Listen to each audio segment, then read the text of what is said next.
magsasalita. Ang ayon ko ang magsasalita sa akin. Kung saan na-encounter natin ang Diyos o ang nasa larawan. Windows to heaven. O diba? Pinanong ko na kasi nang gusto. Panaman. Pero po, no? Hindi sila sinasamba. Alam po natin yan, ha? Oo. Lagi tayo inibatiin ng ating mga kapatid na magkasama. Hindi sila sinasamba. Kundi ginagala bilang mga bintana tungo sa banal na katotohanan.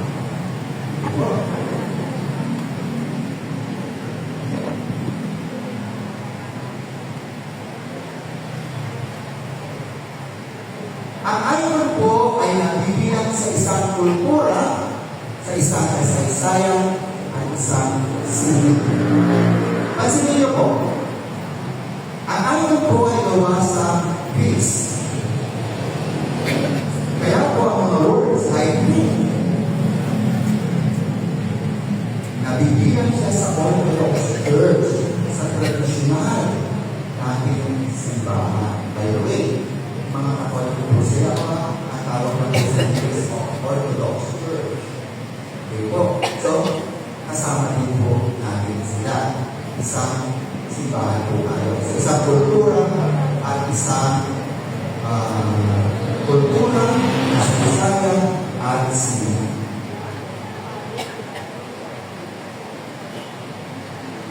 Okay po. Ang iron po ay nagkakaroon ng perspective o perspektibo na bibilang sa isang panahon at sa espasyo, colors, simbolismo, at purpose. Okay? Nalaman na natin na isa siya ay from Greece. Kaya dahil sa Greek letters. Okay po. Nalaman na rin natin kung sino-sino ang mga nasa iPhone.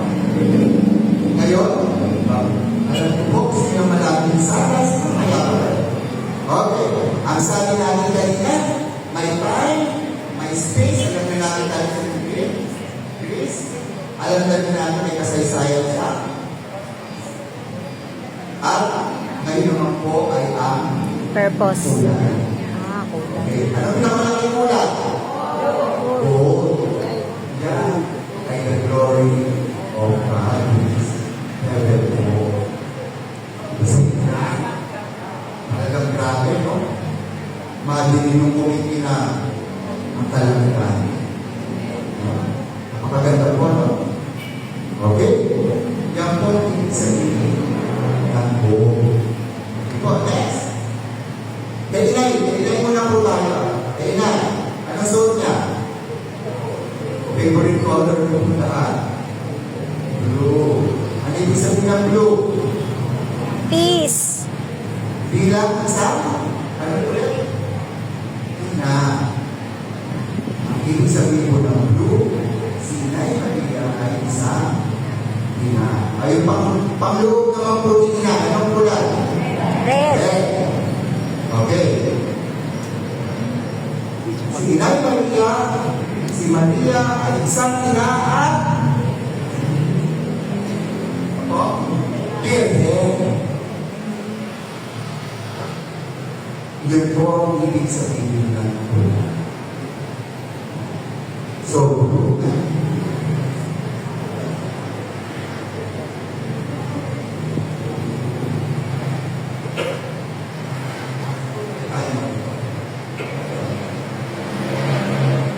yung po ang ibig sabihin ng kulay ngayon.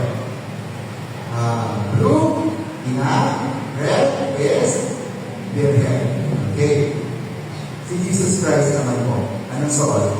Green. Okay. Ano po yung tinanong ko sa inyo kahapon? Kung si Jesus Christ by 200%. Ano sagot? 100 lang. Hindi ba yung 200? Okay, 100 lang. Ano yung sabihin ng first? Siya ay taong totoo at Diyos na totoo. Okay? The green is taong totoo. The brown is Diyos na totoo. Yan po ang ibig sabihin ng mga kulay na yan. Meron pa isang kulay, yung belt niya. Dahil sa lubo, sa buhay niya ibibigay para sa yung offering. Kaya ako sa belt. Ngayon, alam ko, tatanungin niya sa akin. Okay? Sandals. Ang sandals ko kasi ay sumisimbolo sa pagiging tao at Diyos niya. Hindi lamang po ang suot niya. Yung kung hindi nasira, ibig sabihin tumatapak pa siya sa lupa. Ibig sabihin, tao totoo.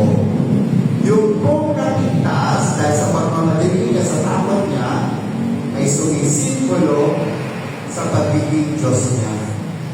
Ibig sabihin, hindi na ako sa lupa, kundi sa kailan ng aking Ama. Sa lupa ng lupa, parang hindi ka satisfied kita, parang pinagkakatagal mo, ayun na pala yun. Pero napaka-importante ito yun. Dahil pinapakita pa rin sa atin na si Kristo ay Diyos na totoo at tao. Bakit? Napaka-importante ito sa atin. Dahil pag tayo tumawag sa Kanya, alam niya kung ang nararamdaman niya. Pag tumawag tayo wala tayong pera, alam niya Diyos kung paano magugot. Kung wala tayong matitirahan, alam din ng Diyos. For that 3 years, wala kang matitirahan ka namin. Dahil sa tulong ng mga tao, kaya nagsulungan sa kanyang pangalaman. Ano man ang pinagdadaanan natin, alam din ng Diyos. Kaya siya ay taong totoo ng Diyos. Yung mo ang purpose ng tao ay gawin mo sila.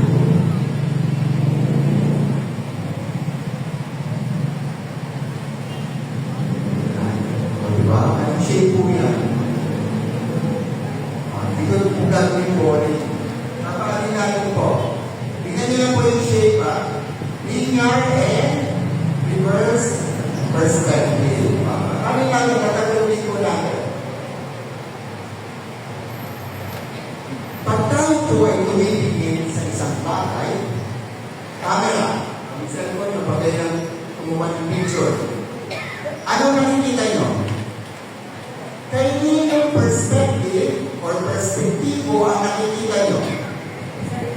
Perspective natin. Tama po? So kung ano lang yung nakikita ko, perspective ko yun. Hanggang sa kaduluduluhan, lumalabo na. Tama po? Yun ang tinatawag na linear perspective. Bakit ito importante sa icon? Kasi ang icon, yung reverse perspective.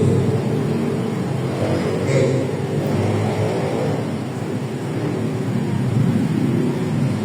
Icon. Reverse perspective. Sabi natin, perspective ko, pag kumukuha ko ng picture, gusto ko ito nakikita ko. Pero ang icon, siya ang tumitingin sa atin. Kaya pag tayo tumitingin sa mata, siya ang tumitingin sa atin. Kaya po sinasabi natin na pag tayo ay tumingin sa icon, ang icon ang nagsasalita sa atin.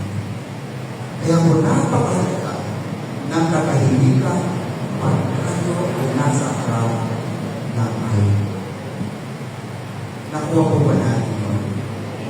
Kung paano tayo pinipitigan ng imahe sa icon. Hindi po yung joking tayo. Akala natin tayo Pilipino, di ba? Pero iba. Alam niyo po ba yung isang joke? Hindi po joke sa icon, ha? Alam niyo po ba pag nagpupunta tayo ng Manila Zoo? Nagpupunta po ba kayo ng zoo? Okay, bakit na lang? Sino po pinakwakan sa bahay? Ay, wala po. Zoo na lang. Pag nagpupunta sa zoo, ay nagkaroon na elephant, nagkaroon ano. Ay, ang cute niya. Naisipan natin minsan yung mga ayaw na sinasabi nila, sino ba yung mga tingin sa amin? Bakit pa nila kami ginugulo? Di po ba? Yung tulong para sa mas pinag-aamang lang po Pero ang malalim na ibig sabihin ng reverse perspective, ang icon po ang kumakausap sa akin.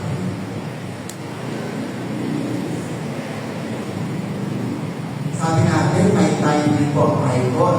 Ito po yung ibang klase ng icon na hindi lang po ang kailangan ng isang icon. Ito naman po ang time.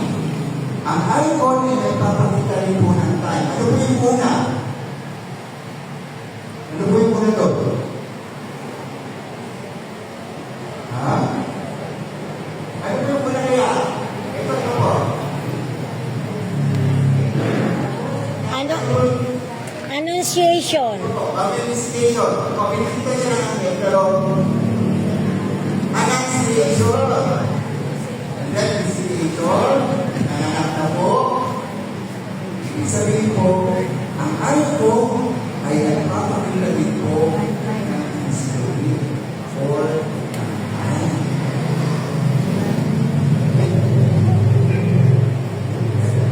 Ang isa sa pinakamaganda pong icon ang dalawa po yan. Ito po, descent of the Holy Spirit. Ano po yun? Pentecost. Yung po kabila, first time niyo po nakita, yan po ang Trinity. The Father, the Son, and the Holy Spirit. Ngayon sabi niya, open space and semi-circle. Bakit ito po binabagin sa iyo? Medyo boring. Pero mas lalo po itong maa-appreciate kung bakit ito kailangan umupo sa harap ng icon.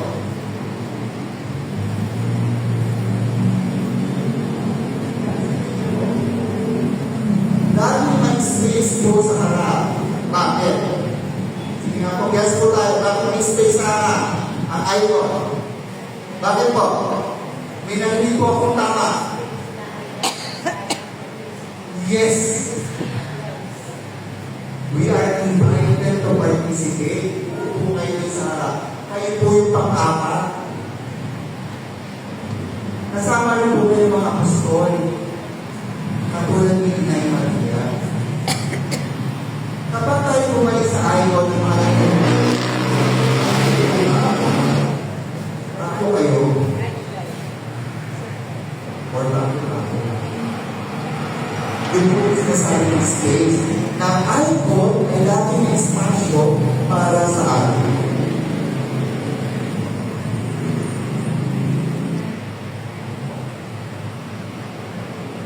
Po, nasabi na natin yung tungkol sa mga ulan. Ang kanya po yung mga ulan, ha? Blue. Ano yung blue? Inay. Birthday. Okay, green. Tao. Brown. Magiging Diyos. Yung such na rin, magiging yung passion niya at pagkamatay na. Magbibigay niya ng buhay. Okay na po ba tayo? That is part 1. Ano po po? Paano tayo nagkakaroon ng salita? Ang dibusyon. Paano tayo nagkaroon ng dibusyon? Saan galing ang salita ng dibusyon? Spanish. Dibusyon. Kaya ginamit natin isang dibusyon. Ditse. At hindi niya na pumigamit si Ditse sa atin. Kasi, alam niyo ba po? Okay, saan galing niya? Spanish. Ditse. Inchi. Okay, yes. Gobiernos. Okay. po ang salita hinihiram? Okay. Mahilig kayo sa phone, di ba po? Mami. Okay. Ano po yung mga maliliit na picture? Bago po mag-emoji. Ano po yun? Ito po yung mga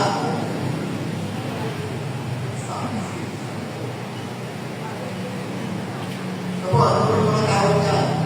Yung mga taon-taon. Ano tawag? O, di ba? Apps. Pero ang totoo, ano mga konsenta niya? Application. Hindi namin ginagamit ang application, pero apps ginagamit na. O, parang na-jealous ko mga lupa. Okay po, apps.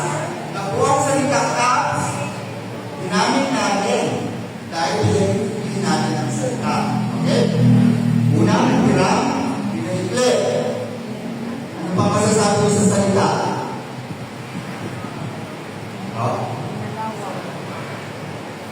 Minsan nagdidiskubre ang salita. May mga salita na nagdidiskubre. Taon-taon po, ang Webster Dictionary ay naglalabas ng mga bagong salita. Pero ang pinakamaganda po kung paano nabubuo ang salita ay ang pagsasama ng dalawang salita. Ano nga ba natin? Devotion, tungo sa misyon. Pero may dalawang salita tayo pagtutuin natin. Una, devotion. Pangalawa, Mission.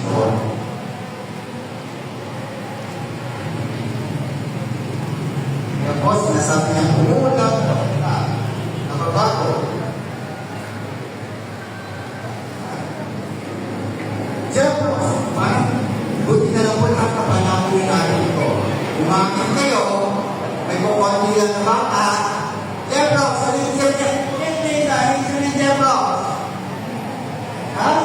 Laki sa layaw. Yung Jebro sa layaw. Pero yung sabihin, ay ito yung mga galing sa project. Kaya sa musik, alam niyo pa ba yung yes, gusto ka na galing. Kasi sila yung mga mayayaman, yung mag-party sa ansada, kaya tinatawag sila Jebro sa ansada. Isip pa kayo, ano pa ito? Huwag kayo tinigisan yung ko, ha? Ano ba? Ha? Burgis.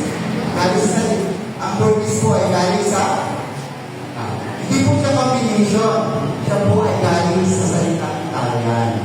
Bourgeois. French pala, bourgeois. Burgis. Okay, jowa. Ano yung sabi jowa? Shota. Ha? Shota. Asawa. Yun yung shota. Kami na itong shota. Huwag yung mga yung shota, ha? Ano po yung shota? I-exit na muna ako.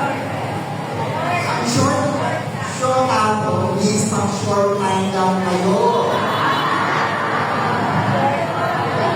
Ano kailan po kayo?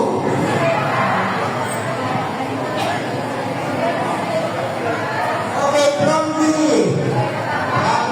Malamig na yan, ha?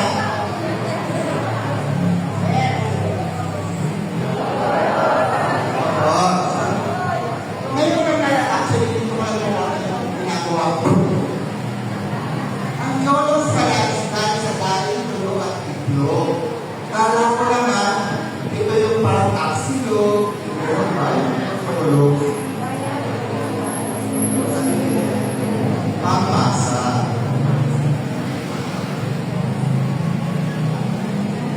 Pero ang mga salita mo ay umuna. Hindi na naman po kailangan natin matandaan.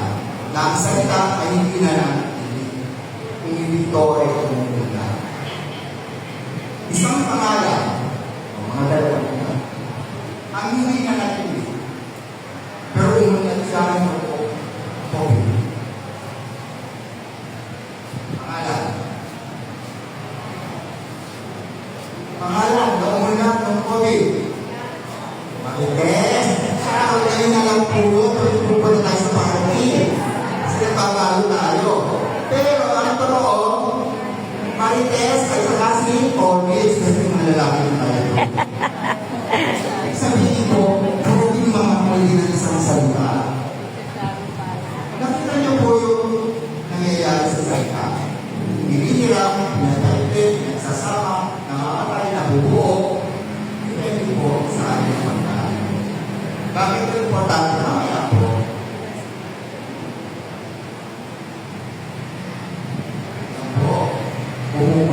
ba?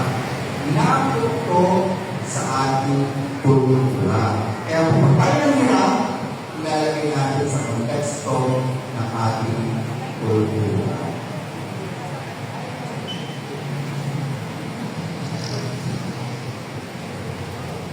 Siyempre po, itong pinamahalagang salita ng sa buong bigyan ng devotion at devotion. Pansinin niyo po yung picture. Yung devotion, anong ginagawa niya?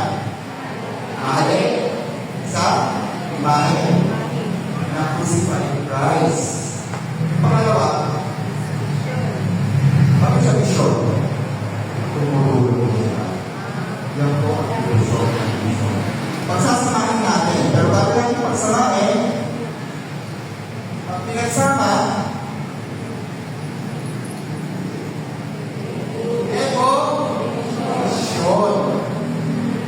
emotion and vision. Pag-alit po sinabi, devotion or devotion. Okay po, yan po ang nabuo natin salita mula doon sa Diyos. Totoo po yan ha? Ano po ito talaga? Word na po talaga yan. Actually po, ang kumindento po niyan is Reverend Cristo.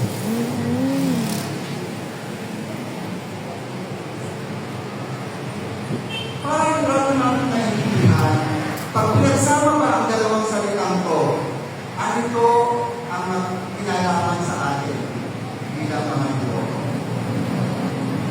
Alam natin kung ano ito? Devotion. Ito devotion.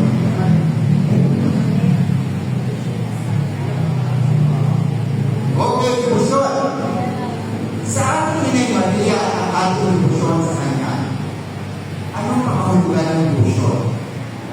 Nangangahulugan ito ng malayo na pag-aalay ng sarili o ang maging pagkatalaga. Maaaring itong bumukol sa sarili na pagpupukol ng sarili sa isang layunin kasi yung hulugan ito ng sikasi o makalat na damdamin.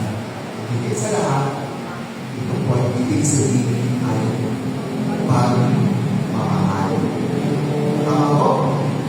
Kayo po ba? Sino po dito may asawa? Taas na po ang mga. Wala na kayong asawa? Wala kayong mga asawa nyo? Kayo po ba may devotion sa inyong asawa? Okay. Dahil naman po. Yes. Sa mga anak. Hindi lang po ginagamit ang devotion sa pang-religion.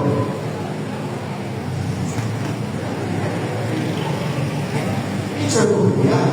At ang ating gagawin natin ang kapatid. So, ang isang tao ay napatibos na talaga sa kanyang pamilya. Siya ay isang devoto ng pinanimula ng isang Diyos. Kaya kung kayo ay may devoto sa devotion sa inyong pamilya, ibig sabihin po pagmamahal, pag-aalay ng sarili, ibig sabihin po ang pag-devoto ng mahal nila ng ating isang Diyos.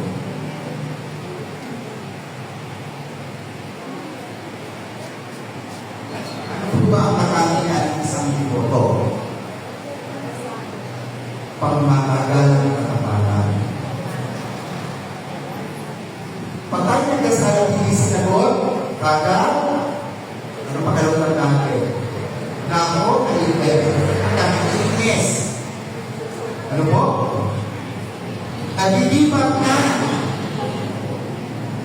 Pero kung ikaw ay tapat na devoto, maging tapat ka. Whether answered or unanswered prayer. May unanswered prayer po ba? May unanswered prayer? Wala. Ano kaya may pag-answered prayer siya? Masaya. Hindi kayo meron ibang ibigay. Kasi minsan, yung iniinig natin ay makakasama sa amin. Kaya hindi ko na ibig sabihin, answer prayer pa rin. Pero hindi sa gusto natin, kundi sa makabubuti sa atin. Pangalawa, may katapatan. Ibig sabihin, ano man ang mangyari, ano man ang pagsubok,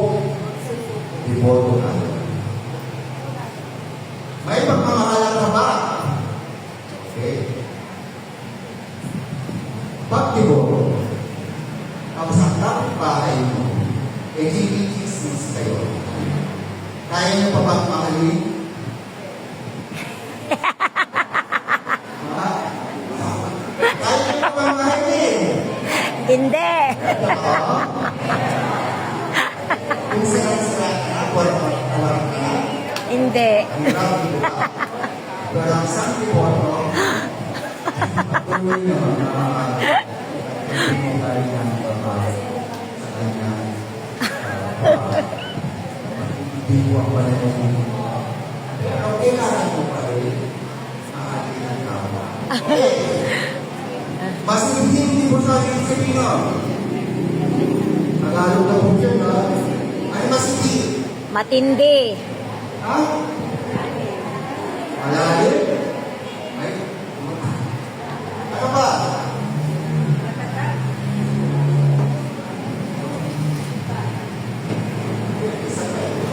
Ano mas hindi?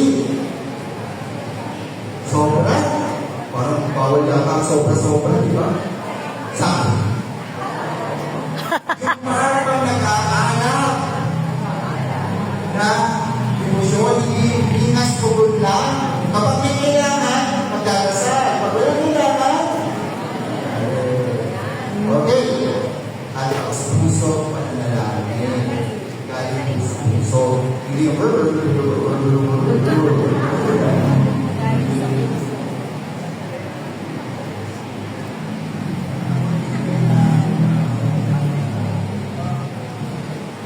titignan natin ngayon ang mahal na nila.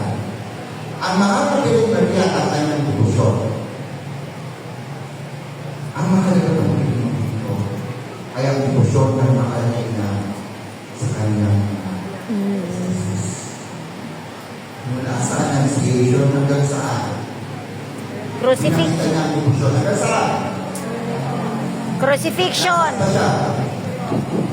At the foot of The cross. cross.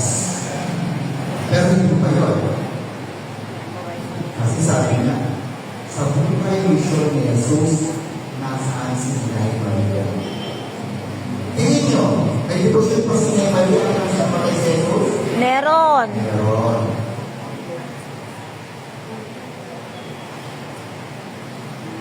Ito ang devotion ni Sinay Maria.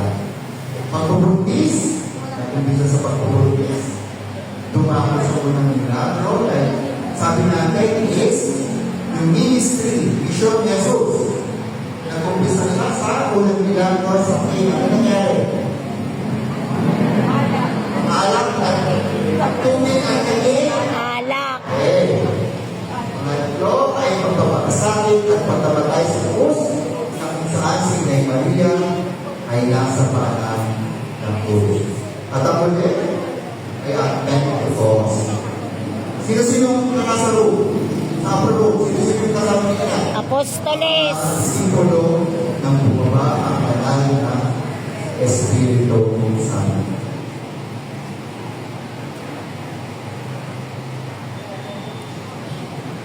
Ito ay magpapakita ng malalim na debosyon ni Inay Maria sa kanyang anak na si Jesucristo. Ang debosyon ni Inay Maria ay lumadaloy sa kanyang pagyakap sa misyon ng kanyang anak. At kung tayo ay iboto, isinasabuhay natin ang buhay ni Inay Maria. Hindi ba nangihilihan? Sabi nga, may susunod na itatanong ni brother. Kung si Inay Maria ay umayakap sa kanyang sa misyon ng kanyang anak, tayo ay umatang iyan tayo ang nagyakap sa misyon ni Cristo. Ang rin ay nagyakap sa misyon ni Cristo.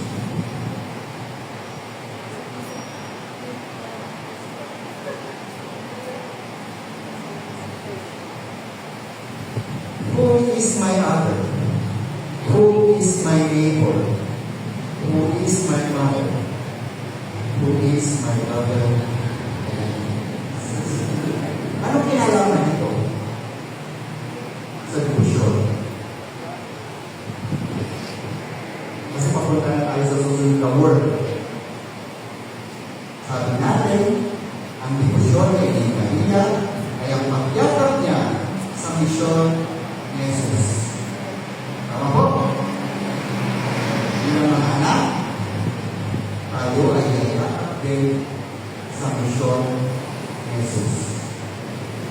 at may kinalaman ko sa salitang kapwa. Sino ang kapwa ko? Who is my brother? Who is my neighbor? Those who do the will of God. What is the will of God?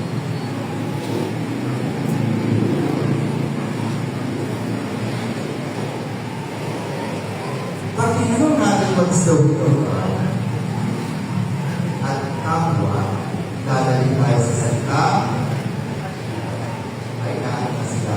Ano yung pangalawang salita? Mission. Ang mission daw po ay isang ministeryo. Ministry. Ilan po yung mga ministries meron dito po? Ano po yung una? Kita isa po. Ano po yung una? Kita? Nasa communities, live as shade, and ministries. Ano po yung mga ministries na yun sa inyo? Lector, ano pa po? Minister, Collector. Baptist, ano pa po? Collectors. Ano po yung isa? Ano po yung ginagawa mo? Meron po ba kayong ministry na lumalabas kayo sa simbahan? Wala. Pagkalinga. Sino po dito mga member ng pagkalinga? Ano po ang ginagawa natin dito sa pagkalinga? Isa lang po. Ano po ginagawa natin dito? Yes. Yan po mga nabanggit nyo ang mga ministry na maugat sa salitang misyon. Ang ministeryo ay tinalaga ng isang samaang pamilyon upang ipalagan ang pananampalataya at magsagawa ng gawain pag-awa gawa. Devotion, pagpapakita ng pagmamahal sa pamamagitan ng pagdarasal, pagbibigay ng sarili. Pero hindi sapat ang naalugda. Ay, nawawa naman siya. Wala siyang makain. Pagdadasal ng tama. Tama. Tama. Ang family. Ang familiar yung buhay. Correct.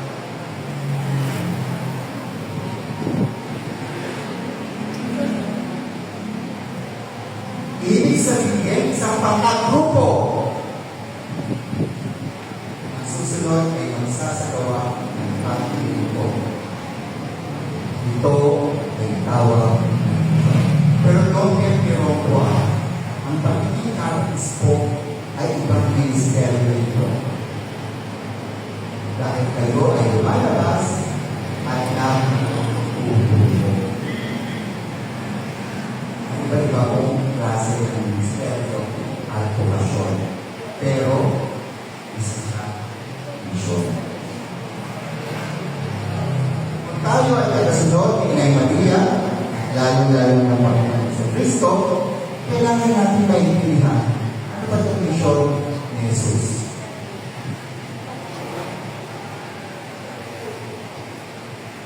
Vision 3, the mission of God. Ang misyon ng Panginoon, ang misyon ay sa Panginoon. Pakikipahagi na po natin sa misyon ng Panginoon. Hindi natin sasabihin, ay misyon ko to. No.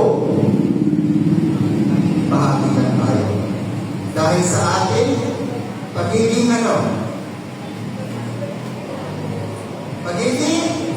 Deboto. Devoto, binyagan. Okay, ako na rin. Nagigis na yan. Narinig niyo po yung tiyan mo na or threefold mission of Christ. Diba po? Ito po yung ayaw natin ipahagi sa threefold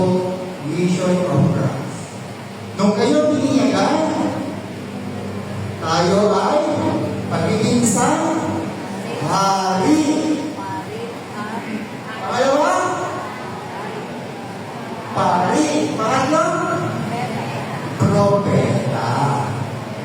Pag sinabi bang propeta, isis tayo, ano po ba yun? Hindi. Hindi. Ano ba pag sinabi tayo, mission ng pagiging propeta, ano sabihin? Ipinagagana ang salita, lalo-lalo na ang katotohanan at ang katarungan. Hindi po ba ang mga propeta ng Old Testament? Anong ginagawa nila? Nakikibaka sila. Sinusuway nila ang hari kasi pali eh. Hindi yun ang utos ng Diyos. Propeta, pali. Sa akin, pananalamin alam ng malanaya. Hindi lang tayo. Sino pa ang ating pinagkakasal? Hawa. Ano ba isang natira? Hari. O, hindi lang po ng hari. Na? Lilipon. Taro po. Sa threefold mission of Christ, nakikita bahagi tayo bilang mga hindi. Taro po yun? Lista, kapatiran ng lista, ang icon ko ng mahal na inatlatin sa lolo, ang sabi sa akin is, make her know. Pero bukod pa po doon, make him know. So, isa po yan sa mga gusto namin redemptors. At bilang mga devoto, yan din po ang ating mission.